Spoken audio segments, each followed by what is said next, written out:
Bonjour à tous et bienvenue au Social Show propulsé par Isarta, le rendez-vous des pros du numérique et des médias sociaux où à chaque épisode, un créateur de contenu nous transporte dans ses coulisses pour nous dévoiler tous ses secrets en lien avec la création de contenu de manière stratégique et récurrente.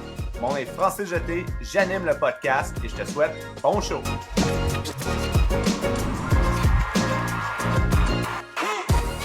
Donc aujourd'hui, on va jaser de pub avec Charles de l'agence Antilope. Charles, comment ça va? Yeah, ça va super bien, toi?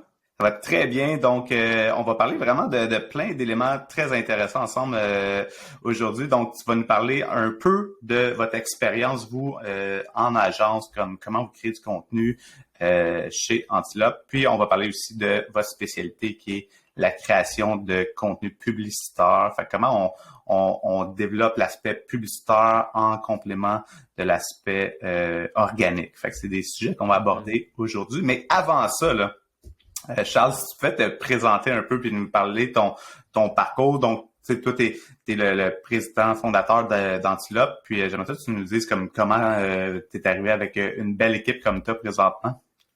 Yes, ben oui, avec plaisir. Ben moi, je suis tombé dans le web et dans le marketing assez jeune, un peu par hasard.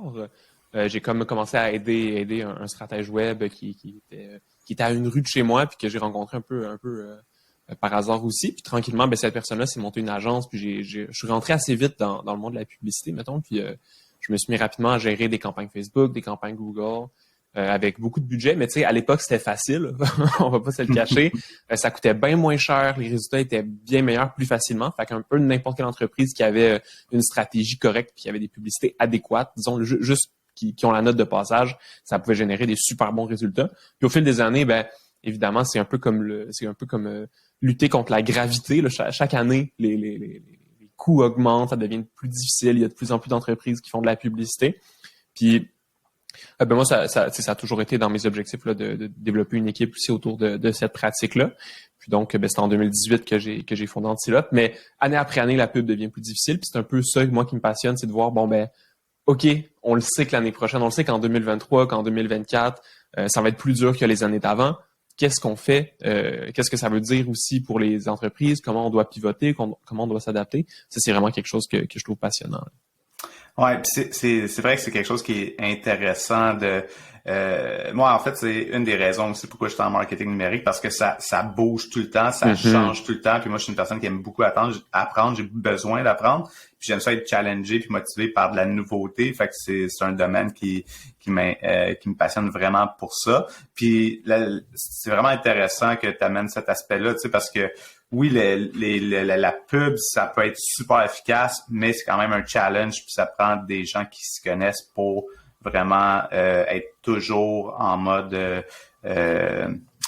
préparer, dans le fond, les changements qui s'en viennent. Fait que excellent. Ouais, fait que là, donc présentement, là, vous spécialisez vraiment sur la pub, sur les plateformes de Facebook, Instagram, avec ton équipe. Puis tu veux-tu parler un peu de l'équipe, de la composition de...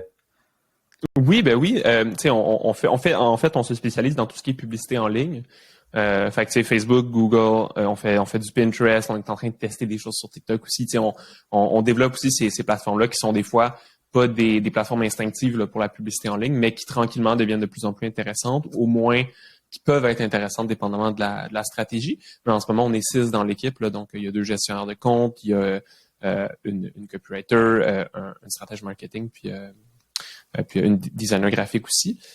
Donc, on est rendu là aujourd'hui, mais l'objectif, c'est quand même de continuer à croître également. Mais on le fait d'une façon qui est particulière aussi.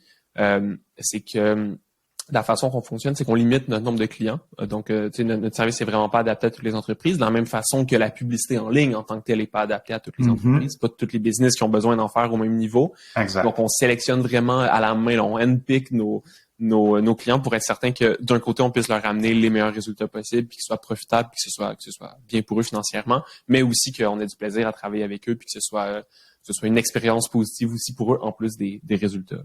Oui, parce que c'est quelque chose qui est intéressant de votre approche. C'est pas comme l'objectif de l'agence, c'est pas d'aller chercher le plus de clients. C'est surtout d'aller choisir des bons clients pour que vous soyez en mesure de bien les accompagner. Puis aussi, ça, c'est beaucoup pour le sentiment de bien-être dans ton entreprise, en fait, que tu es gestionnaire de compte, puis t'es rédacteur, t'es graphiste, tout ça, eux autres aient assez de temps puis se sentent pas débordés pour qu'ils aient le jus de cerveau, l'espace mental pour être capable d'être efficace. Fait que ça, c'est quelque chose que je trouve intéressant, mais ça m'amène à passer à une autre question, justement, le fait que comme cette structure-là vous permet quand même d'être quand même très efficace en termes de création de contenu. Fait que présentement, là, vous êtes présent sur YouTube, TikTok, Facebook, Instagram, puis en plus de ça, ben vous avez une infolette, puis vous avez exploré un peu le podcast, puis fait que vous faitte vraiment de la création de contenu multiplateforme. Vous avez le blog aussi, évidemment, là, vers lequel vous allez diriger du trafic aussi, que ce soit via de la pub, Facebook ou quoi que ce soit.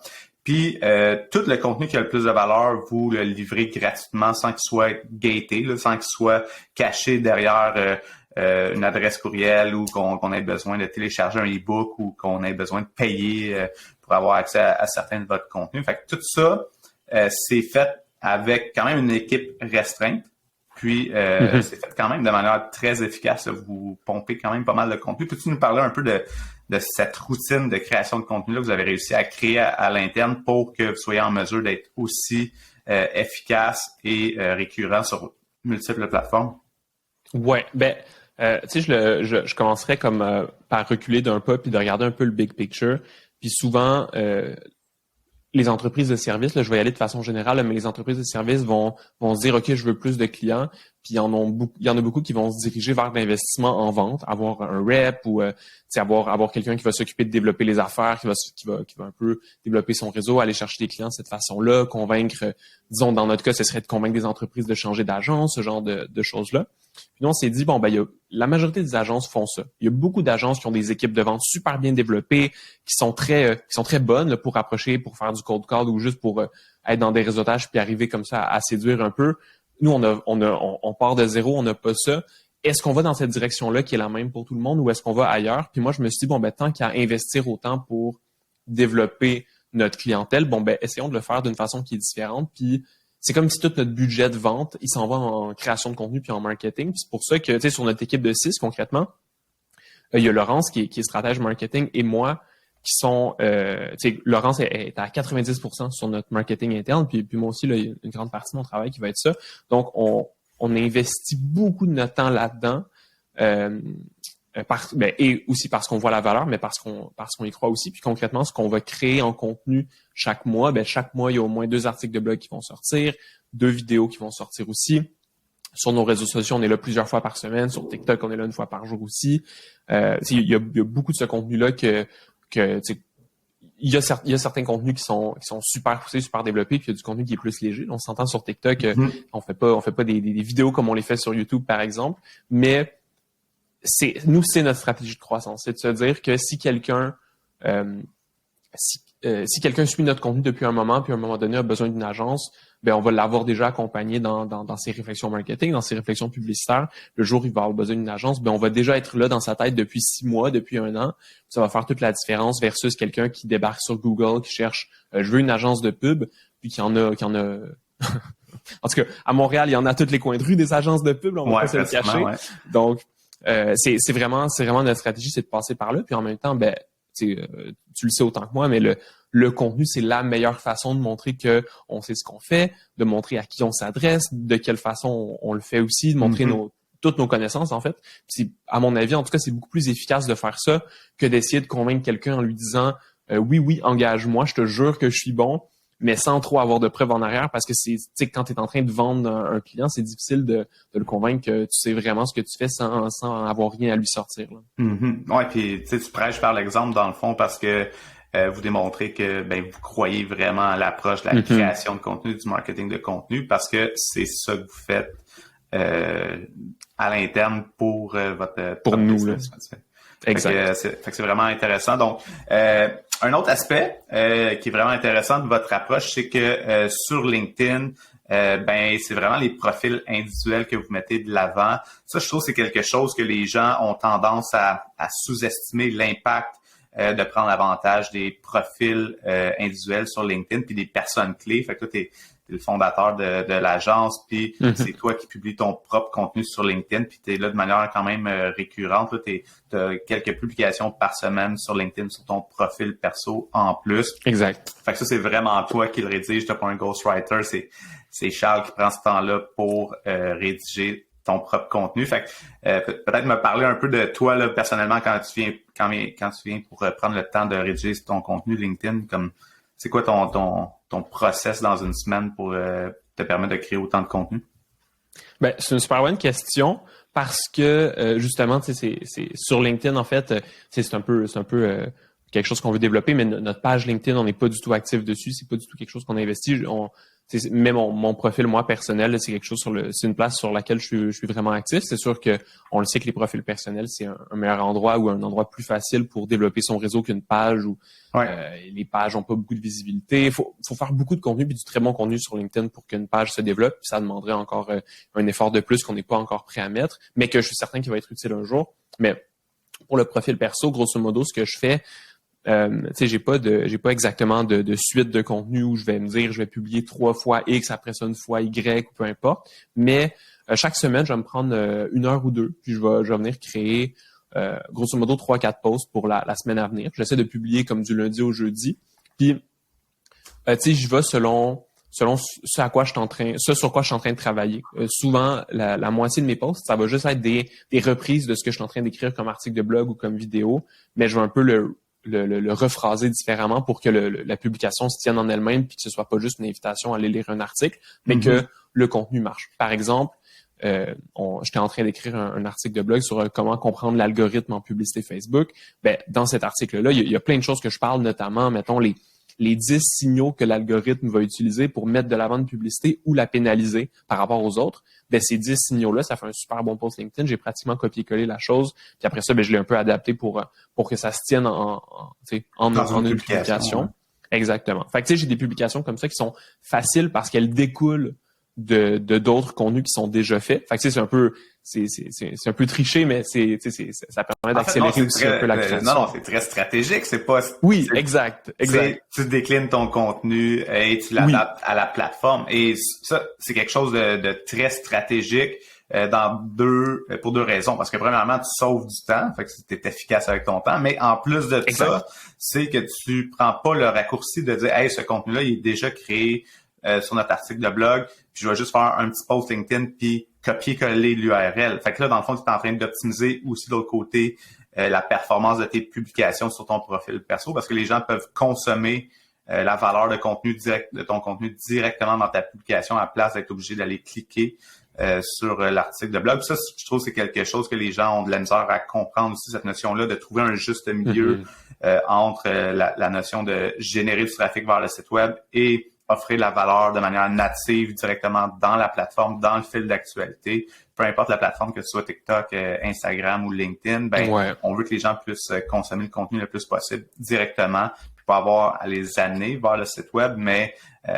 pour moi, je pense que c'est juste une très bonne pratique que tu fais, là. Oui, bien sûr, bien sûr. Puis, tu sais, je pense que ça résume aussi bien un peu sur TikTok, on va faire la même chose. Je vais reprendre quelques concepts clés d'articles puis je vais en faire des TikTok. Pour nos réseaux sociaux, sur Instagram, on va essayer de faire des carousels quand c'est pertinent, mettons, avec des contenus d'articles. Mais tu sais, moi, de la façon que je le vois, c'est que oui, c'est sûr que c'est bien d'amener les gens sur son site web. C'est très important. De la même façon que c'est bien d'amener les gens sur sa liste mail parce que c'est des données qui sont un peu plus à toi, ça t'appartient, ils arrivent sur tes choses à toi puis ils sont pas sur une autre plateforme. Mais quand les gens voient un post sur LinkedIn qui est pertinent en tant que tel, ben ils voient quand même notre marque, ils voient quand même notre nom. Puis ben ça a un impact.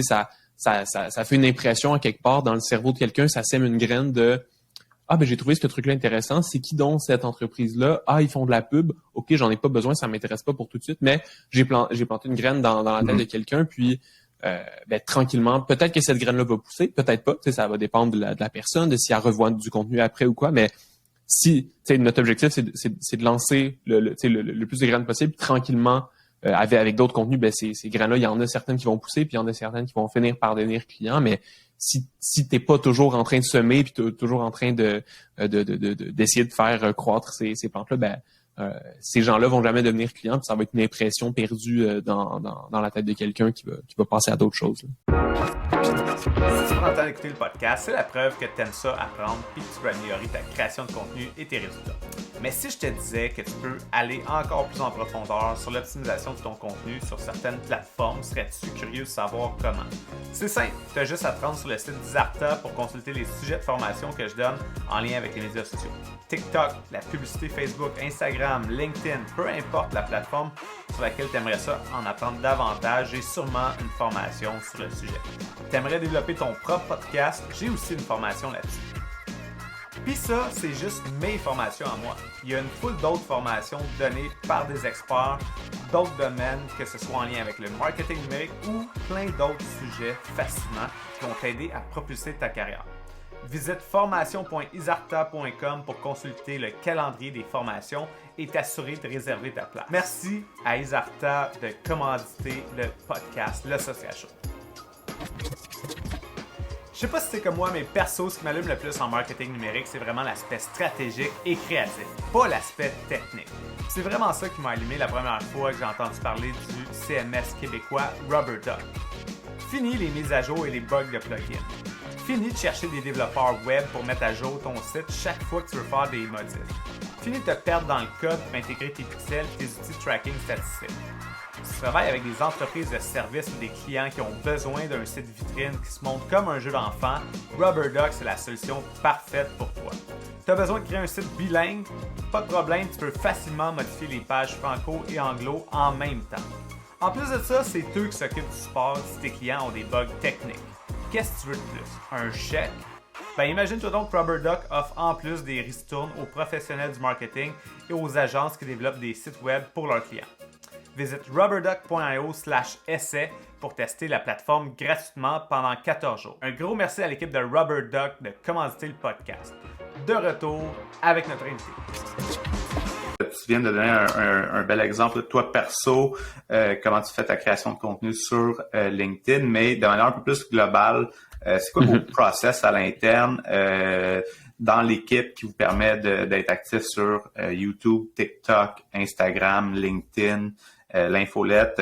C'est comment vous gérez ça de manière à ce que il n'y ait pas de trou puis il n'y ait pas de creux, là, parce qu'on sait comment c'est, des fois on lance la machine à contenu, oui. Puis là, tranquillement pas vite, un petit rush client ou c'est le Black Friday puis tout le kit, puis là on arrête un peu, puis après ça c'est dur de repartir la machine. Fait que peut-être me parler un peu de comment vous gardez ça de manière si récurrente et constante. Oui, ben je te dirais que pour savoir qu'on était capable de tenir ce rythme-là, il a fallu le tester. Au début, on a commencé avec un rythme un peu plus élevé. Disons, sur les articles de blog, on en avait pratiquement un par semaine, puis on s'est rendu compte que c'est difficile. Puis moi, ce que je vise avec notre rythme de création de contenu, c'est qu'on soit capable non seulement de le tenir, mais de dépasser ce rythme-là. Donc, de toujours être capable d'être en avant de la parade puis de se créer un buffer. Par exemple, là, on est en début décembre, puis on a des articles de près jusqu'à mi-février. Au niveau des articles de blog. Les vidéos, c'est pas le cas, mais on a du contenu qui est créé en avance en partie. Comme ça, on est sûr que le rythme qu'on a, on est capable de le tenir même si quelqu'un tombe malade ou même s'il y a les vacances des fêtes, par exemple, ou ce genre de choses-là. Puis, ça, je te dirais que ça va se décliner. On n'a pas de process exact pour toutes les étapes, mais ça va se décliner à peu près de la façon suivante. Premièrement, on va toujours regarder pour nos idées d'articles de blog et de vidéos. Souvent, un article peut devenir une vidéo peut devenir un article. Donc, il y a souvent des liens à partir de là, mais ça va être un peu nos contenus clés qui vont un peu démarrer nos idées de contenu parce que c'est souvent là où on va aborder les sujets de façon la plus développée. On va aborder aussi les sujets les plus intéressants où ça part de là. Puis ensuite, l'article de blog, évidemment. Ça part de où ces idées-là? Qu'est-ce que vous faites pour les trouver, les idées que vous trouvez pertinentes? Parce que je trouve que vous faites vraiment une bonne job dans la sélection de vos idées, dans le fond. Je trouve que c'est assez différent de qu'est-ce qu'on a tendance à voir comme sujet de contenu. Puis souvent, c'est des contenus quand même de très longue forme, là, puis qui ont beaucoup de qualité. Fait que, comment vous arrivez à trouver ces sujets-là? On a deux grandes sources, on va dire, de contenu. Premièrement, tout ce qui est le côté SEO. On a fait comme un grand travail de qu'est-ce que les gens cherchent sur Google en tant que tel par rapport au sujet de la publicité en ligne. Puis ce qu'on a créé, peut-être si tu veux, je pourrais t'envoyer là, je sais pas si on peut rajouter l'image, mais sinon c'est pas très grave, mais on a créé, je vais le décrire, un cocon sémantique de sujets qu'on veut aborder sur notre blog. Fait que tu sais, concrètement, c'est tout plein disons là, il y a le sujet de la publicité Facebook. Bon, ben il y a le sujet de la publicité Facebook, ça veut dire qu'il faut un article sur la publicité Facebook, c'est quoi, puis un peu une introduction à ça. Mais la publicité Facebook en tant que telle, il y a plein de sous-recherches par rapport à ça. Il y a des recherches sur le ciblage. Le ciblage, il y a des recherches sur comment rendre son ciblage précis. Il y a des recherches sur les stratégies de ciblage. Il y a des recherches sur la structure de ciblage. Bon, ben concrètement, on a fait un peu ce grand schéma-là, ce grand cocon-là de sujets. Puis là, ben, on a, je dirais, à peu près 150 ou 200 sujets potentiels d'articles de blog. Un peu, l'idée, c'est que ce soit potentiellement trouvable sur Google. Tu sais, on fait pas d'analyse SEO poussée, on n'est pas des experts du tout là-dedans, mais on le sait que c'est des sujets que les gens recherchent un minimum. Puis comme ça, ben, on essaie qu'il y ait à peu près un article sur 2 au moins, ou au moins un article sur 3 viennent rejoindre ces sujets-là parce que ben, l'idée de notre blog ou même de nos vidéos YouTube, c'est qu'ils puissent être trouvables par des gens qui nous connaissent pas, en plus de ce qu'on partage, en plus de nos pubs et tout ça. Donc, on va venir chercher des sujets là-dedans, un peu dans cette pige-là. C'est sûr que ces articles-là, c'est souvent des articles très détaillés parce qu'on veut aborder le sujet au complet, on va loin et tout ça. Fait qu'il y a cette première batch-là, on va dire, d'articles ou de sujets en tant que tel. Puis ensuite, les autres sujets vont nous venir plus de soit de choses qu'on sait que notre clientèle ou que l'industrie ne sait pas. Donc, du contenu qu'on va appeler du contenu de crédibilité, mettons. Donc, du contenu qui va pas nécessairement nous faire découvrir. Exactement, exact. C'est pas du contenu que les gens cherchent, mais c'est du contenu qui pourrait leur bénéficier s'ils savaient que ça existait. Fait que concrètement, là, je te donne un exemple de ça. On a une campagne de publicité qu'on utilise avec nos clients qui s'appelle le Sidekick Funnel, puis comme une campagne de contenu justement qui vise à augmenter la fidélité de la clientèle, créer un lien de relation avec elle. C'est vraiment quelque chose qu'on met en place pour pratiquement tous nos clients dès qu'ils dépassent un certain budget. Bon, ben ça, on l'a présenté dans un article de blog, puis c'est pas quelque chose que les gens cherchent, mais s'ils voient cet article-là, ils vont se dire ah oui, OK, ils savent vraiment de quoi ils parlent parce qu'ils sont en train de développer des campagnes que moi, j'ai pas avec mon agence ou que moi, j'ai pas pensé de faire par moi-même, peu importe. Donc, il y a ce contenu-là un contenu vraiment différenciateur pour vous autres par rapport à votre expertise. C'est ça, exactement. Puis finalement, il y a comme une troisième catégorie qui est plus le contenu de, entre guillemets, de conversion, qui est plus pour les gens qui sont en train de réfléchir à nous. Mais on va plus parler de comment qu'on fonctionne, comment que, disons, quel genre de budget on va demander, pourquoi c'est une bonne idée ou pas une bonne idée de travailler avec nous. Ce genre de contenu-là, on en fait vraiment moins souvent parce que c'est pas le genre de truc que tu aimes ça te faire bombarder avec. Là, 5 raisons pour choisir une agence, 5 raisons pour ne pas choisir une agence ou des choses comme ça. Mais on en fait une fois de temps en temps, puis on essaye toujours dans tout notre contenu de faire en sorte que tant qu'à faire un article ou une vidéo, ben si notre article ou notre vidéo va être plus complète que les autres qu'on peut trouver sur le sujet, ou plus détaillée, ou plus intéressante, ou avec plus d'exemples, ou plus prouvée, ou peu importe, on essaie vraiment comme de tant qu'à faire quelque chose, ben on va pas juste rajouter une goutte dans l'océan de contenu qui existe déjà. On va le pousser encore plus loin que ce qu'il fait. Puis c'est pour ça que la majorité de nos articles de blog vont faire entre 3000 puis 10 000 mots. Parce que ben concrètement, il y a beaucoup de stock à dire. Puis on veut le détailler de la meilleure façon possible. Mais on a quand même des petits résumés en haut là, pour être sûr que les gens n'aient pas nécessairement à se taper l'article de 10 000 mots s'ils veulent avoir une réponse à une question spécifique. Là. Mais le fameux TLDR. Oui, exactement. On s'est mis à rajouter ça dans tous nos articles. En haut, c'est t'as pas le temps de tout lire, voici un résumé. Puis ensuite, ben, il y a un jump to, là, donc des liens pour sauter à différentes sections là, pour les gens qui ont moins de temps. Mais ouais, c'est un peu comme ça qu'on développe nos sujets de base.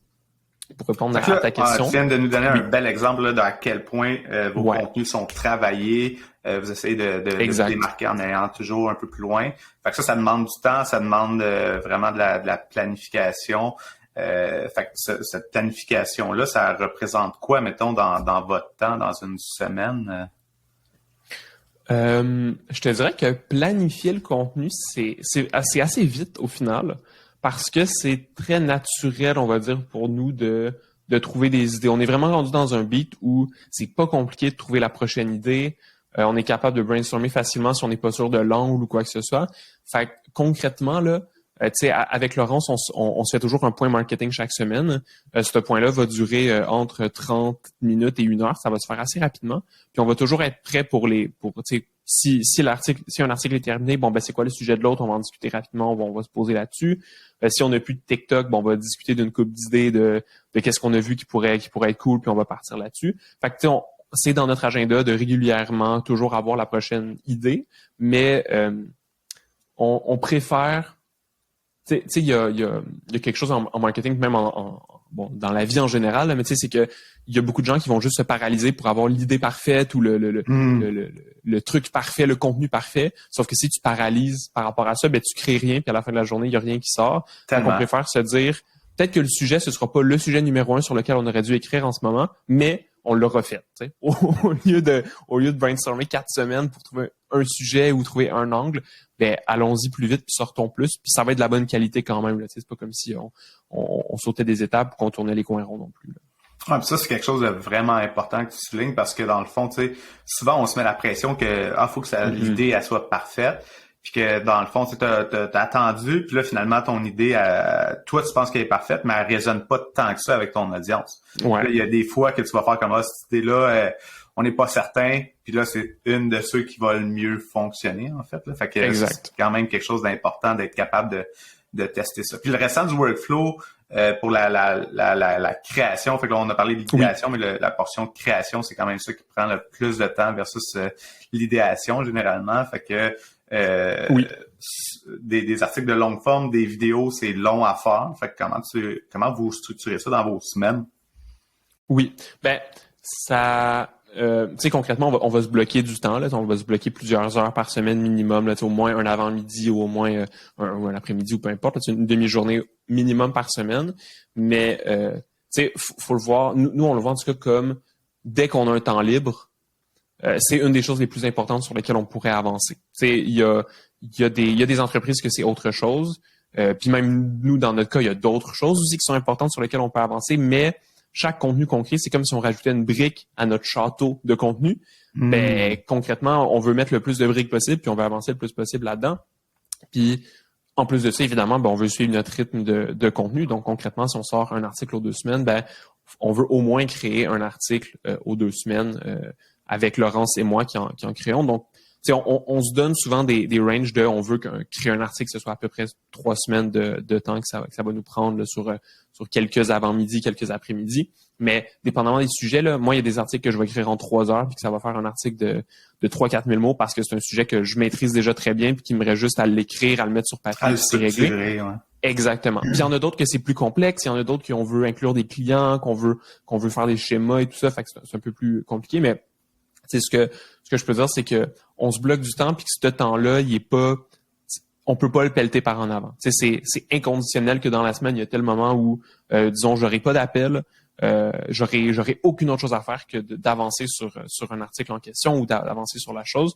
Puis, tu sais, je vais juste faire une parenthèse là parce que je pense que c'est pertinent aussi dans le sujet, c'est que, tu sais, quand on crée du contenu, que ce soit un article ou que ce soit autre chose, il y a des moments où on est plus productif que d'autres, puis il y a des moments où c'est plus facile à écrire que d'autres. Vraiment, ouais.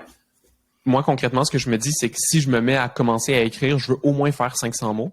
Mais idéalement, moi, je le sais que je suis capable de faire 1000 mots avant de me tanner.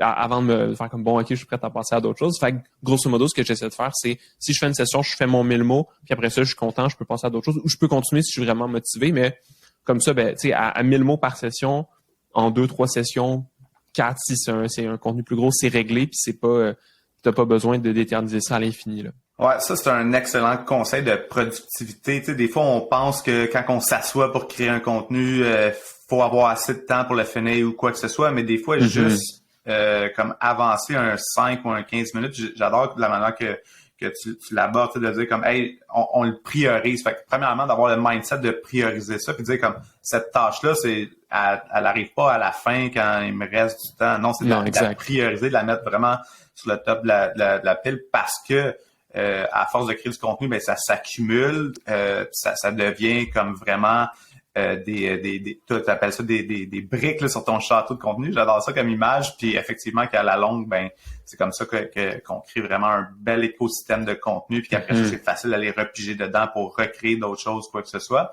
Donc, de le prioriser, c'est un élément clé. Puis après ça, de se dire, puis souvent, là, c'est juste ça, là, c'est d'aller trick ton cerveau, puis de dire, je vais juste travailler 5 minutes là-dessus. Puis là, finalement, ça fait 15 minutes que tu es en train de travailler, puis là, tu as développé un flow. Mais des fois, c'est parce qu'on voit comme, faudrait que je finisse le contenu, puis ça devient un peu lourd. Puis je pense que ça, c'est quelque chose de bien. Puis il y avait un truc de performance que j'avais vu, c'est que des fois, on se bloque des 30 minutes ou on se bloque des 1 heure, puis on voit pas comme que les petits 15 minutes accumulées, ben dans le fond, ça donne des heures de travail, tu sais. Fait que, à place de voir comme de dire, faudrait que je passe 1 heure à créer du contenu ou me bloquer un avant-midi, ça devient c'est un peu peut-être décourageant. Fait que d'aller juste dire, j'ai un peu de temps, j'ai un petit 10 ou un petit 15 minutes pour aller avancer un contenu, c'est vraiment une bonne manière de faire, je trouve. Fait que des excellents conseils, Charles, que tu nous donnes. Fait que là, vous êtes super bon à trouver des bonnes idées.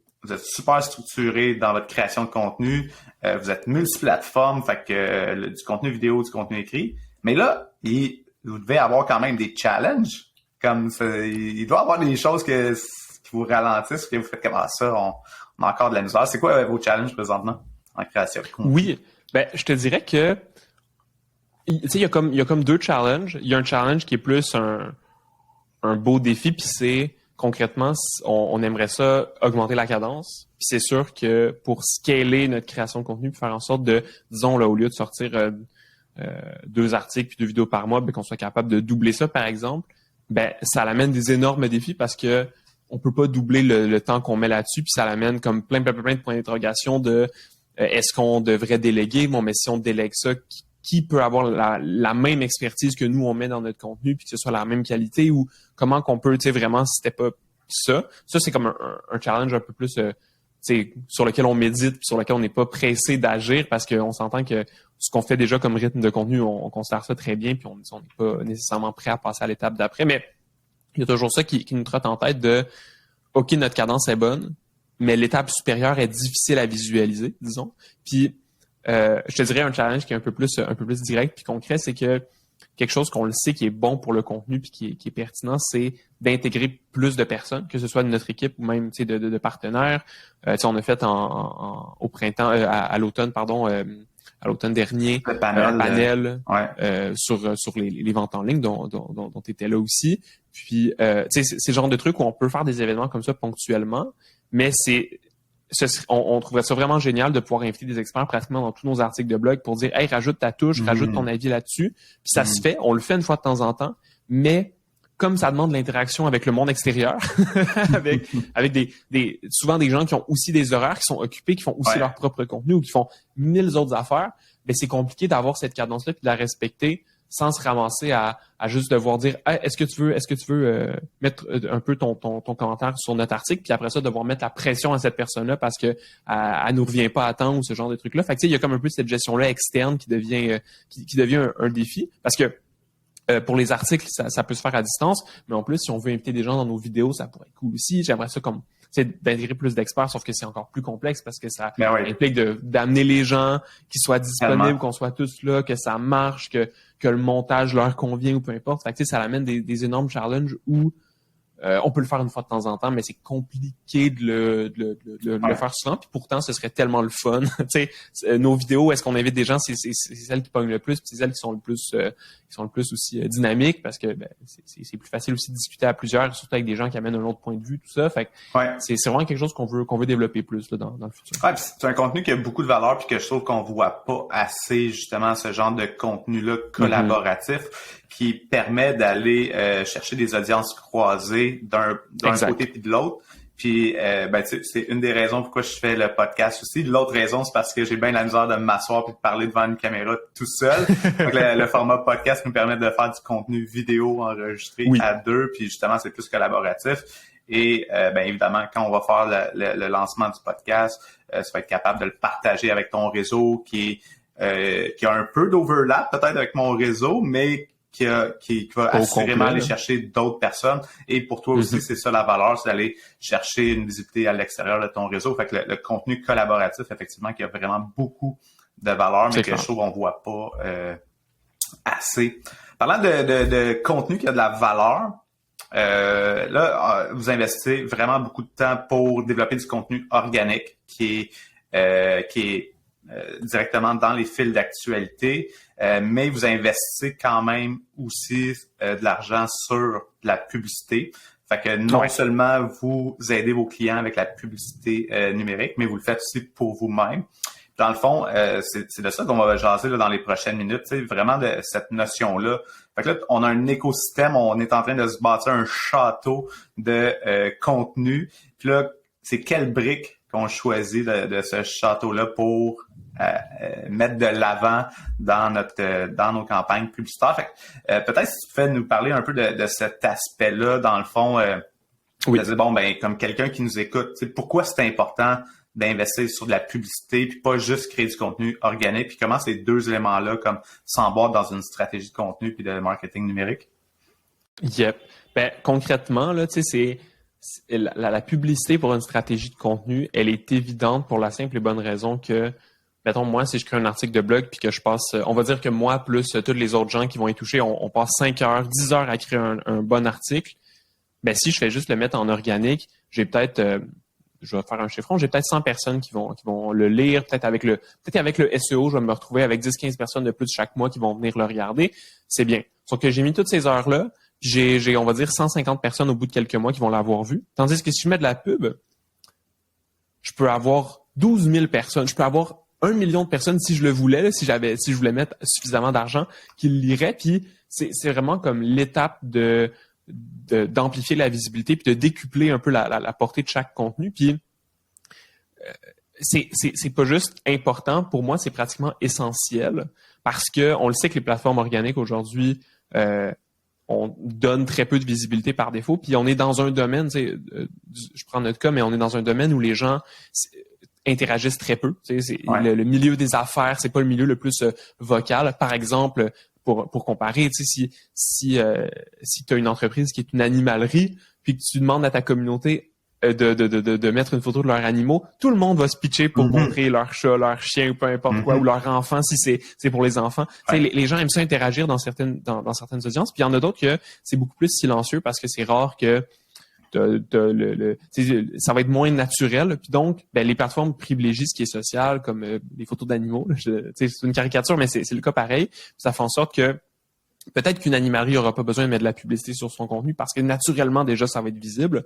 Mais dès que tu as une audience ou tu es dans un domaine ou juste que ton entreprise n'est pas assez développée pour avoir une bonne visibilité organique, ben la pub, c'est un excellent comme point de départ pour ça parce que tu peux cibler les bonnes personnes ou avoir une idée que tu vas rejoindre les bonnes personnes, les meilleures personnes possibles, et leur afficher le contenu. Puis ensuite, ben, avec les algorithmes, que ce soit sur Facebook ou sur LinkedIn, tu peux mettre de l'avant le contenu qui est le plus intéressant pour chacune des personnes, pour faire en sorte d'amener les bonnes personnes au bon moment. Puis c'est vraiment extrêmement puissant pour faire découvrir ta marque, là. Oui, tellement. Puis là, on est en train de parler un peu de toute la notion d'awareness aussi. Fait que, tu sais, souvent, ton contenu organique, oui, il va aller chercher une visibilité, une certaine viralité à l'extérieur de ton réseau d'abonnés ou ton réseau de contacts, mais c'est quand même limité. Alors que ta publicité te permet vraiment d'aller aller chercher ces points de contact-là avec des nouvelles personnes qui ne te connaissent pas. Donc, pour développer ta marque, ton awareness, c'est un excellent moyen de le faire. Puis aussi, j'adore. Moi, c'est quelque chose que je répète tout le temps à tous mes clients en accompagnement ou quand je fais de la formation sur les médias sociaux, de dire comme tu es en train de rentabiliser, maximiser le ROI, ton retour sur ton investissement en temps ou si tu as fait de la vidéo, tu as engagé un monteur, tu as mis de l'argent ou du temps sur ta création de contenu. Ben, si tu te limites avec la visibilité organique, c'est sûr que tu n'es pas en train de maximiser sa rentabilité de ce morceau de contenu-là, tu sais. Tandis qu'en investissant sur de la pub, ben c'est là que tu t'assures que oui, ça te coûte un peu plus d'argent, mais c'est pareil comme à l'époque la télé, hein. Puis à l'époque, on mettait de la pub dans les journaux, ben il fallait payer pour faire créer le contenu, puis il fallait payer pour le placement publicitaire aussi. Maintenant, oui, c'est facile d'avoir un peu de visibilité gratuite, mais il faut quand même considérer investir. Puis justement, comment vous accompagnez ou comment vous décidez peut-être pour vous-même quel contenu vous allez mettre de l'avant justement dans votre stratégie payante? Ouais, ben je te dirais que ça se fait en deux étapes, dans le sens où on le sait qu'il y a des contenus. Tu sais, nous, notre objectif final là, comme agence, c'est certain que c'est de générer de la clientèle. C'est qu'à la fin de la journée, il y a des gens qui finissent par vouloir travailler avec nous. Fait que c'est ça comme le point final. Donc, on le sait qu'on a des contenus qui sont plus orientés pour amener les gens dans cette direction-là. Concrètement, ben ça va être nos études de cas, par exemple, qui c'est des cas directement de regarder les résultats qu'on est capable d'amener. Fait qu'on a certains contenus comme ça qu'on se dit, tant qu'à mettre de l'avant quelque chose, ben ces contenus-là, nos études de cas, certains articles plus précis sur comment qu'on travaille ou des trucs un peu plus directs, on le sait qu'ils marchent bien ou on le sait que ça va faire avancer les gens dans la bonne direction pour devenir clients. Bon, ben ceux-là, on va comme prioriser un certain budget pour se dire, si on avait juste certains trucs à mettre de l'avant, on voudrait ceux-là. Puis en parallèle, j'adopte une approche qui est un peu plus générale où on va prendre à peu près tout notre contenu, tous nos articles de blog, par exemple, qu'on va les mettre dans la même campagne, puis qu'on va dire à Facebook, mets tout ça de l'avant, puis priorise ce qui génère le plus de clics, ce qui semble intéresser un peu plus les gens, puis mets un peu plus de côté ce qui semble un peu moins bien, puis on va avoir une petite rotation là-dedans pour essayer qu'un peu tous les articles finissent par avoir un peu de visibilité, mais un peu en mode on lance un peu des trucs un peu partout, puis c'est quelque chose qui est particulier parce que, tu sais, dans notre cas, les clients qui viennent nous voir pour travailler avec nous, ça va faire 6 mois ou 1 an qu'ils voient nos contenus, qu'ils voient nos vidéos, qu'ils ont vu des webinaires. Fait que c'est difficile de dire, bon, ben, exactement quel contenu je devrais montrer pendant 1 an. Ouais. Ben, c'est un peu plus en mode, on shoot un peu tout. Les gens verront ce qu'ils verront. De toute façon, ils peuvent naviguer, ils peuvent voir le reste de notre contenu. Fait qu'il y a un peu tout. Puis en parallèle, ben, à côté, on a nos études de cas, par exemple, qui sont plus importantes. On a certains contenus qu'on veut que les gens qui nous connaissent voient avant de travailler avec nous, ce genre de choses-là qu'on va mettre un budget séparé. Mais on a comme un peu ces deux blocs-là. Puis on va faire à peu près la même chose pour nos clients. Tu sais, nos clients, la majorité des cas, vont être des boutiques en ligne. Donc, on a des campagnes de vente en tant que telles qui vont générer des résultats tout de suite. Mais en parallèle, on va regarder c'est quoi leur contenu clé qu'on va vouloir mettre de l'avant un peu plus pour les gens qui les connaissent ou les gens qui les connaissent pas. Puis tranquillement, faire avancer les gens vers leur achat. C'est super important ce que tu dis parce que souvent, les gens ont tendance à penser comme si on fait de la pub, genre ben on n'a pas le choix d'être en mode vente. Mais souvent, si c'est tes premières pubs que tu fais, ben tu sais, les gens qui sont prêts à acheter parce qu'ils te connaissent sont quand même limités. Tu sais, à moins que tu aies comme une gogosse à 20$, un produit à 20$ à vendre, que là, c'est un no-brainer, c'est facile à passer à l'action. Une agence comme vous autres, ben c'est une relation long terme qu'on veut développer. C'est quand même un investissement, un certain investissement à faire, tant en argent qu'en temps pour développer les campagnes, lancer ça, puis se donner assez de temps pour que vous puissiez faire des tests puis générer des résultats.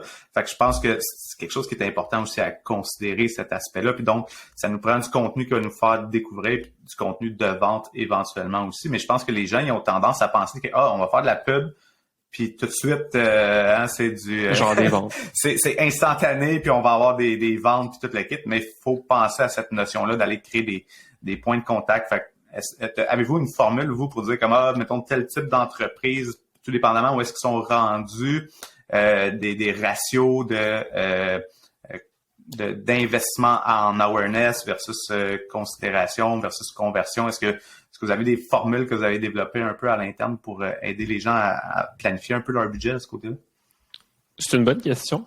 Je te dirais que comme la majorité des entreprises vont aborder la publicité en mode je mets un budget puis je veux que ça me revienne le plus vite possible, on va toujours avoir l'idée de commencer avec la conversion parce que même si c'est le genre de publicité qui coûte le plus cher, c'est les publicités qui amènent le retour le plus vite possible. C'est sûr qu'en mettant de l'avant tes produits, ben, tu as plus de chances que les gens achètent tes produits que si tu mets de l'avant un article de blog. C'est logique.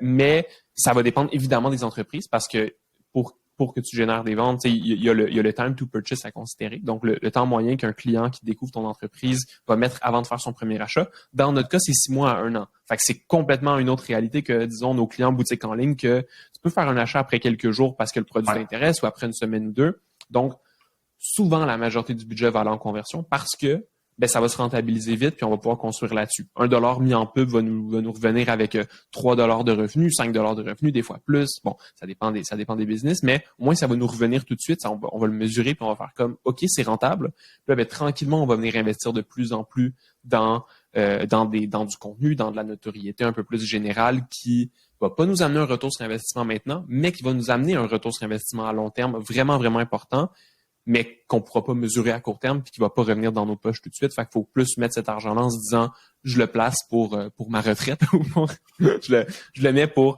l'année prochaine pour ma business plus que pour cette année. Mais il y a la majorité des business qui vont commencer en pub vont pas être prêtes à mettre de l'argent ce mois-ci pour le récupérer dans 12 mois. Tu sais, c'est trop long. Donc, on commence avec le court terme, puis on vient tranquillement rajouter du long terme. On a des clients qui sont 100% conversion, puis de plus en plus que le budget grossit, de plus en plus qu'on va mettre une proportion, au moins un 10%, 20% dans un peu plus du top of funnel, un peu plus des gens qui sont pas prêts à acheter tout de suite, mais qu'on va venir faire rentrer dans notre liste email ou au moins juste rentrer dans notre univers de marque. Mais pour le moment, c'est à peu près comme ça qu'on fonctionne parce que c'est rare qu'une entreprise arrive puis dit ou en fait, ça rapporte aussi avec la taille de clients avec laquelle on travaille d'habitude, mais je sais qu'il y a des très grosses entreprises qui vont juste investir les grosses entreprises de ce monde investissent en notoriété, puis regardent leur part de marché à la fin de l'année, puis ça va être un peu ça leur unité de mesure. Ouais. Mais pour la boutique en ligne de Laval qui ship au Québec, puis qui ship un peu au Canada, puis qui est en train de s'étendre en Europe, la métrique, c'est plus combien j'ai mis en pub puis combien que ça m'a rapporté maintenant, parce que si ça m'a pas rapporté, je peux pas me permettre d'investir chaque mois puis de lancer l'argent en espérant que ça me revienne. Un petit disclaimer, par exemple, par rapport à qu'est-ce que tu dis, parce que tu l'as dit au début de l'émission, mais on va le répéter, c'est que vous handpickez vos clients, hein, fait que vous sélectionnez des clients qui ont déjà sont déjà à un certain niveau, fait que pour d'autres entreprises peut-être qui n'ont pas un certain niveau de notoriété, puis qu'on n'a pas assez de data peut-être en arrière, peut-être qu'on commencerait pas avec la conversion, j'imagine. Fait que là, vous, le fait que vous avez des entreprises qui ont quand même, dans le passé, investi sûrement sur de la pub, ils ont une bonne présence en ligne déjà, on a déjà comme des bonnes audiences avec lesquelles travailler pour partir avec la conversion, mais ça serait peut-être pas la même approche si tu travaillais avec des plus petites entreprises, mettons. Tu as un bon point. Je te dirais que ça dépend vraiment de la business parce que une petite entreprise qui a jamais nécessairement qui est pas nécessairement encore visible, si ton product market fit est parfait, si ton produit est super bien adapté à ta clientèle, puis les gens qui le voient se disent mais non, c'est ça que je cherchais, incroyable, puis ils l'achètent, ça peut commencer rapidement. Ouais. Tu as raison. Mais c'est vrai que commencer du jour au lendemain pour une entreprise qui est pas du tout connue, qui est pas du tout établie, qui est pas sûre encore de son fit, qui est pas sûre encore que ses produits c'est les meilleurs pour sa clientèle, qui sont nécessairement adaptés puis qui sont un peu en cours, c'est difficile d'être rentable en pub, justement parce que la structure est pas encore solide, fait que c'est faire rentrer des gens dans cette structure-là puis payer pour ça, c'est pas nécessairement la bonne première étape. Puis d'ailleurs, pour moi, une petite entreprise qui est pas encore, qui est en développement de produits, qui est en recherche, peut-être que mettre des petits budgets en notoriété, ça peut être intéressant pour commencer à se faire connaître, juste être vu, mais c'est pas une bonne idée de se mettre à investir en pub beaucoup puis en se disant je veux que ce soit rentable, je veux que ça m'amène des ventes parce qu'on n'est pas prêt, on n'est pas rendu là, puis c'est tout à fait naturel pour une entreprise de passer chaque étape, mais il faut pas sauter des étapes, sinon ça va nous faire brûler du budget pour rien parce qu'on n'est juste pas prêt là. Ceci dit, je trouve tu me fais penser à quelque chose de quand même intéressant, la pub. Tu parlais de la notion de market fit, product market fit, mais dans le fond, ta pub peut te permettre de rapidement tester, c'est vrai, voir est-ce que mon produit, est-ce que mon offre, fait que parce que des fois on pense juste au produit, mais il y a l'offre aussi, fait qu'il y a le pricing qui est inclus là-dedans, puis il y a d'autres éléments aussi qui peuvent jouer sur la conversion, là, mais ça peut être une bonne manière de rapidement tester, genre comme on continue-tu à investir du temps sur cette offre-là, sur ce produit-là en tant que tel, parce que la pub te permet de le tester rapidement aussi en conversion, si on a évidemment des budgets pour aller tester ça rapidement. Non, c'est vrai. Il y a un truc que je dis souvent, c'est surtout pour les entreprises qui démarrent, c'est que faire de la publicité au début, ça va soit t'amener des résultats, fait que soit que tu vas mettre de l'avant tes produits, puis ils vont vendre, puis tu vas être super content, puis tant mieux, ou ça va t'amener des réponses. Parce que si tu mets tes produits de l'avant ou tu mets ta marque de l'avant, puis ça marche pas, les gens y achètent pas, ou tu te rends compte que tout le monde t'écrit pour te poser le même genre de questions de j'ai vu tes produits mais je comprends pas telle affaire, ou ça va t'amener des premières pistes de solutions, puis c'est pas aussi efficace que c'est pas aussi complet et englobant qu'une étude de marché, puis que vraiment d'aller sonder puis analyser, mais concrètement, ben c'est direct, c'est rapide, puis ça te permet de passer des étapes beaucoup plus vite que d'attendre tranquillement que la clientèle vienne à toi puis te pose ces mêmes questions-là. Ça accélère un peu le processus au début, mais il faut être prêt à, entre guillemets, perdre cet argent-là pour obtenir des réponses parce qu'elle ne te reviendra pas en vente, elle va te revenir en question, en analyse, en point de vue de la clientèle, puis ça va être super intéressant pour développer ton marché, un peu fine-tuner ton offre, puis arriver à un bon résultat, là. Tellement, tu sais, moi, j'adore ça, ce que tu dis, parce que c'est souvent quelque chose que j'essaie de parler comme réalité aux clients. Tu sais, c'est pas parce que tu commences à investir 100$ par semaine en pub Facebook que tu vas avoir des résultats. Par contre, c'est un investissement parce que tu investis avec des premiers points de contact, puis tu es en train justement d'avoir un feedback. Ce feedback-là va te permettre soit d'améliorer ton contenu parce que, comme tu dis, tout le monde te pose la même question. Bon, ben c'est une idée de contenu qui vient de t'être donnée par ton audience. C'est vrai. Puis l'autre affaire, ben, tu es en train aussi d'investir sur tes audiences. Dans le fond, tu es en train de réchauffer les audiences, tu es en train de te créer du data, tu es en train d'aider l'algorithme de publicitaire à comprendre, dans le fond, à qui présenter cette pub-là. Fait à chaque fois qu'on investit de la pub, c'est un investissement parce qu'après ça, tes audiences se bâtissent, tu as du data en arrière avec lequel Facebook va aller chercher de l'expérience pour ton compte publicitaire, ça va aider le futur. Tu sais. Fait que souvent, on voit ça comme des dépenses, justement, mais je pense que la pub, il faut le voir aussi un peu comme un investissement parce qu'on n'a peut-être pas des résultats, mais ça nous donne quand même des éléments clés pour le futur aussi. Fait que, ouais, excellent. Puis, dans le fond, par rapport à ça, on parle un peu d'audience puis de data. C'est quelque chose d'autre que les gens, souvent, ont de la misère. Tu sais, moi, je trouve... Souvent, je regarde des rapports d'agence. Puis là, on regarde ça, puis là, on parle de clics, puis on parle de coût par clic, puis on parle d'affaires de même. Mais on parle pas des vraies affaires. Tu sais, on parle pas souvent des résultats en termes de vente ou quoi que ce soit. Tu sais, puis je trouve que ça, c'est quelque chose que vous semblez super bien faire parce qu'on le voit dans vos études de cas. Tu sais, qu'est-ce qu'on met de l'avant? C'est les résultats, c'est des ventes. C'est pas comme juste de la visibilité ou des coûts par clic. Fait que peut-être parler, tu sais, il y a beaucoup de gens qui ont de la misère avec l'analyse de statistiques, qui ont de la misère à comprendre ces éléments-là. Ouais.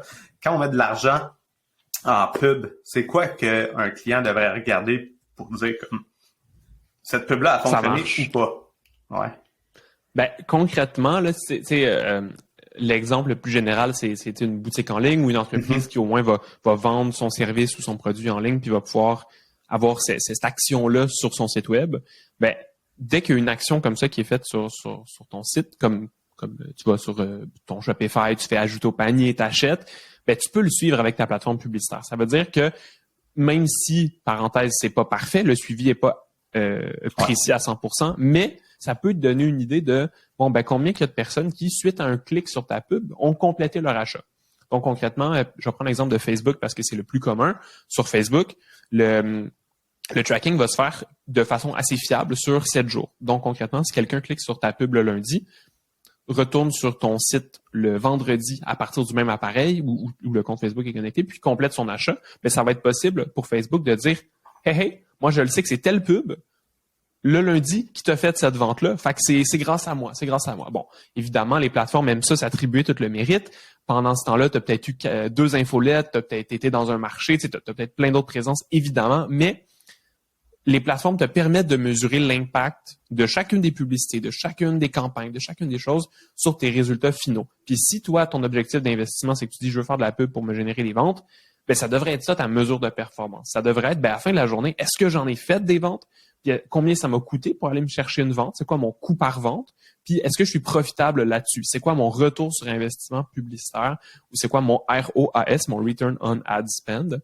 Donc, concrètement, pour chaque dollar que j'ai investi, combien de dollars de vente j'ai généré? Puis est-ce que je suis profitable? Pour moi, disons pour une boutique en ligne ou pour une entreprise qui vend des trucs en ligne, ça devrait être ça, la mesure de la performance et pratiquement rien d'autre. Parce que si je suis profitable, ben, le nombre d'impressions que j'ai faites, les taux de clics que j'ai eu, le trafic que j'ai eu sur mon site web, ben oui, c'est des métriques intéressantes à savoir, mais c'est pas des métriques de mes résultats. Ouais. Exactement, ouais. Exact. C'est le fun de savoir qu'il y a une pub qui fait plus de clics qu'une autre, des choses comme ça, mais c'est de l'optimisation. Mais ma performance, concrètement, ben c'est pour chaque dollar que j'ai mis, combien qui m'est revenu. Est-ce que je fais de l'argent avec ça? Est-ce que j'en fais beaucoup?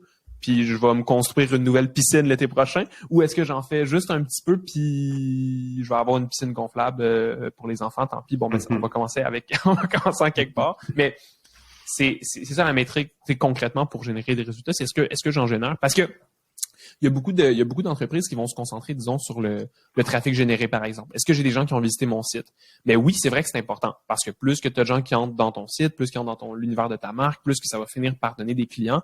Mais une publicité qui donne beaucoup de clics peut donner 0 vente. Puis une publicité qui donne pas beaucoup de clics, ça peut s'adonner que c'est pas beaucoup de clics-là, c'est les bonnes personnes précisément qui avaient le goût de ton produit. C'est la crème de la crème. Puis ces gens-là, ils ont acheté, puis c'est beaucoup plus rentable de cette façon-là. Fait que le coût par clic, le taux de clic, le CPM, le coût de diffusion de ta publicité, c'est toutes des bonnes métriques pour optimiser, mais c'est pas des métriques de performance, c'est pas des métriques qui vont dire à la fin de la journée est-ce que j'ai bien fait d'investir ou non, parce que ça peut vouloir tout et rien dire en même temps selon ton audience, selon qui tu vas chercher, selon la qualité des clics, la qualité des impressions. Ça se mesure par concrètement, est-ce que tu fais plus d'argent à la fin de la journée que ce que tu en faisais avant? Ah, c'est tellement parfait comme réponse, là. C'est tout le temps ça que je dis parce que les gens ont tellement de tendance, on a tellement de data, puis là, on sait pas où aller regarder ou quoi que ce soit, puis on over-complexifie la tâche de gestion, d'analyse de statistiques. Je trouve la clé, c'est ça, c'est si j'investis de l'argent sur de la vente en ligne, sur du recrutement, sur peu importe c'est quoi ton objectif de ta campagne en ligne, la stat numéro 1 que tu devrais regarder, c'est ton résultat. J'ai-tu eu des candidatures?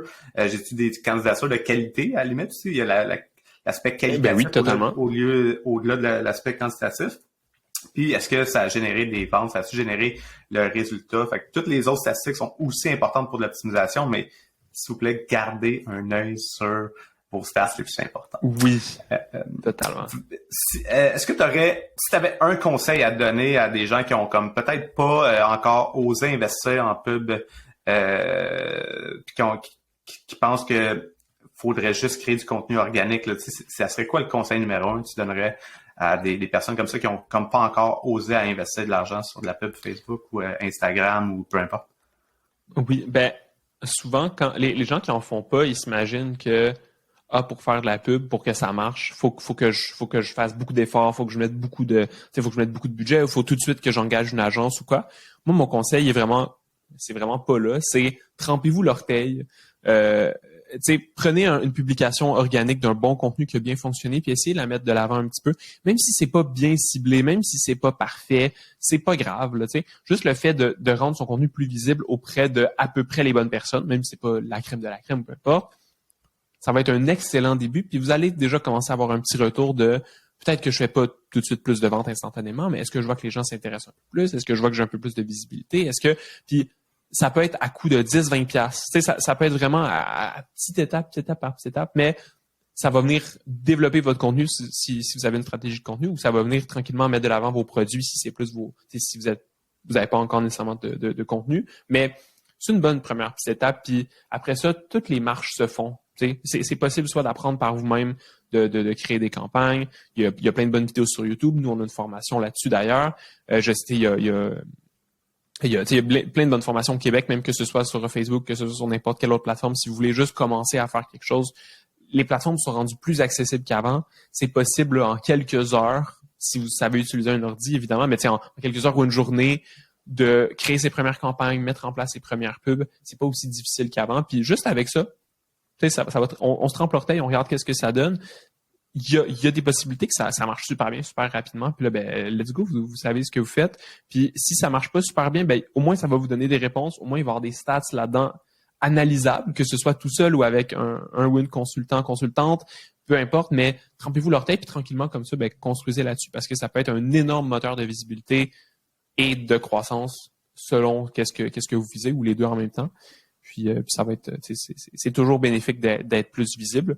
Puis ensuite, si vous avez des questions, quoi que ce soit, si vous n'êtes pas sûr, écrivez-moi, ça va me faire plaisir de vous le dire là, si je pense que c'est une bonne idée ou non de mettre de la pub. Là, je dis tout le temps à plein de monde que c'est une bonne idée ou que c'est pas l'étape à laquelle ils sont rendus. Ça me fait toujours plaisir. Ouais, puis ça, c'est un bon conseil que tu donnes, c'est de pas avoir peur de tester. Mais après ça, si si vous comprenez pas, mais ayez pas peur d'aller chercher de l'aide de consultants comme nous. Exact. Pour aller donner un deuxième avis puis vous expliquer. Tu sais, des fois, on a juste besoin d'avoir comme un deuxième avis. Tu sais, j'ai fait ça puis je comprends pas pourquoi ça a pas marché ou comme Yes. Juste avoir quelqu'un, puis c'est là qu'on est en train d'apprendre. Puis encore une fois, cet investissement-là a beaucoup de valeur parce que moi, je donne des formations Facebook Ads, puis souvent c'est ça, je dis comme peut-être que en suivant ces formations-là, peut-être vous allez vous rendre compte que c'est plus complexe que ce à quoi vous attendiez, mais au moins vous allez avoir un bon niveau de compréhension qui après ça, quand vous allez travailler avec des agences ou avec d'autres consultants ou d'autres freelance, ça va vous aider à poser les bonnes questions puis avoir une bonne base de compréhension. Fait qu'à chaque fois qu'on investit dans un niveau de connaissance, ça nous reste. Puis peut-être que vous ne deviendrez pas un expert en regardant des vidéos YouTube ou en suivant une formation, mais au moins ça vous donne un aspect de compréhension. Puis c'est pour ça qu'après ça, de le tester vous-même, ça devient quelque chose de vraiment intéressant à intégrer. Définitivement. Si je te demandais, toi, Charles, c'est quoi ta plateforme préférée que tu consommes perso là, pour ton propre plaisir? Oh, c'est une bonne question. Je te dirais que c'est un mélange de... je te nommerais YouTube parce que souvent, quand quelqu'un fait l'effort de faire une vidéo YouTube sur un sujet, c'est que ça va être développé, il va y avoir des choses qui vont être développées. Mais tu sais, j'aime ça regarder beaucoup de blogs parce que des fois, ça ramène des petites pépites, des choses comme ça, des podcasts. Je suis un peu partout, en fait. Je te dirais que j'ai pas de préférence parce que ouais, non, c'est plus que ce que je vais trouver que la plateforme en tant que telle. Là, je te dirais que moi, si je suis capable d'avoir du contenu vraiment straight to the point, vraiment pertinent sur des choses que je connaissais pas encore, j'embarque. Puis, as-tu un créateur de contenu qui t'inspire dans ta propre création de contenu ou peut-être à l'extérieur de la création de contenu, mais t'as-tu comme des créateurs que tu fais comme wow, eux autres, c'est... Ouais, en termes d'originalité, je te dirais qu'en ce moment, le nom qui me vient en tête, c'est Isaël Morin qui est sur LinkedIn, puis qui, tu sais, que mettons dans son cas, c'est justement un coach LinkedIn, puis en marketing de façon générale aussi, puis tu sais, l'originalité de son contenu, en ce moment, il a rassemblé 24 créateurs de contenu, puis il a fait un calendrier de l'Avent pour les créateurs de contenu qui est super original, tu sais, pour le promouvoir. Il s'est déguisé en Père Noël, puis il s'est filmé un peu partout dans Montréal avec un bouton publié dans les mains. Tu sais, c'est le genre de truc que moi j'admire beaucoup parce que, un, évidemment, c'est très original. Deux, ça prend beaucoup de guts. Puis je trouve ça vraiment, vraiment chouette. Puis je pense c'est clairement une inspiration pour nous autres, pour notre suite, là, en termes d'originalité et de créativité. Puis je pense qu'on peut retirer un peu ça de beaucoup de créateurs parce que chacun a sa twist. Puis c'est le fun de voir un peu la twist de chacun puis de faire comme hey, attends, j'aime ça, ce petit bout-là qu'il a fait, j'aime ça tel genre de concept, je vais voir comment je peux le récupérer à ma sauce, sans dire qu'on se met à copier un peu tout ce qu'on voit, évidemment, mais s'inspirer un peu de tout ce qu'on a autour, c'est toujours vraiment chouette. Puis, as-tu un outil ou une application dont tu pourrais pas te passer dans ta création de contenu? Ce serait quoi? Je t'en donnerais deux. Un qui est très évident, Google. Je pourrais pas me passer de Google dans ma création de contenu parce que j'aime voir qu'est-ce qui existe déjà sur un contenu. Puis j'aime ça pour m'assurer que ce que je suis en train de faire n'est pas juste la copie de quelque chose d'autre. Donc, je le vois plus comme un outil de différenciation, de recherche et d'analyse pour se différencier. Fait que Google. Et dans la même lignée, là, c'est vraiment basique, mais Google Doc. Tu sais, ma place pour écrire mes choses, puis juste écrire mes. En plus, là, il y a un petit outil de complétion maintenant, là, que des fois, quand tu commences à écrire une phrase, il la complète un peu en fonction il est en train d'essayer de prédire ce que tu veux dire. C'est intéressant. Mais tu sais, j'ai pas d'outil particulier plus que ça parce que concrètement, ce qu'on crée, ça vient de notre expertise, puis cette expertise-là, elle se trouve pas dans un outil, puis c'est un peu aussi ce qui fait son importance, sa pertinence, là. Très cool. Puis, est-ce que les gens veulent te suivre ou découvrir ton contenu? Oui. Où est-ce que tu veux les envoyer? Tu sais, on l'a dit, là, vous êtes un peu partout. Y a-t-il une plateforme spécifique où tu aimerais envoyer les gens qui t'écoutent? Ouais. Si vous voulez une porte d'entrée légère, facile à consommer et pas lourde ou quoi que ce soit, n'hésitez pas à m'ajouter sur LinkedIn. Charles d'Avignon, c'est la place la plus simple. Je fais des petites blagues pas drôles. Je fais des trucs un peu plus développés sur le marketing. Des fois, je tape un peu sur certaines entreprises, mais c'est toujours dans la la bonne humeur, en tout cas.